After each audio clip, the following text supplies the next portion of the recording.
So guys, good morning. Andito ho tayo sa McDo. At dito may ginagawa ho tayo ng water ice drainage para sa Poso Negro at sa sink. At dito may na umpisahan na ho tayong pagbubutas, pero hindi namin natapos-tapos ng aking kasama kasi sa sobrang kapal talaga hindi makaya ng martilyo. Kaya ito tinigil namin at hinihintay namin yung wire aligning. Aligning ba yun? Basta yun na yun.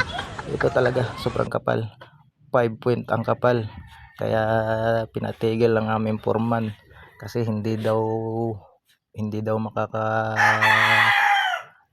ng ano ba yun, basta yun na yun. Ayan, tignan nyo sa kapal na yan, hindi talaga kaya yan, kaya ang kailangan dyan jackhammer. Kaya nga inaantok na yung kasama ko kasi sa sobrang kapal ay hindi na kayang tibagin. Kaya yun, pati ako inaantok na rin. Kaya ngayon pinatigil namin at nagpapahinga na lang. Ayan, sa sobrang laki ng block na yan. Yan dyan namin yun ibabaon yung dalawang tubo na 4.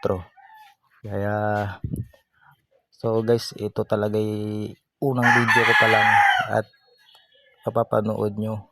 Kaya pasensya na kung putol-putol yung boses ko dahil nagsisimula pa lang. Kaya siguro naintindihan nyo naman.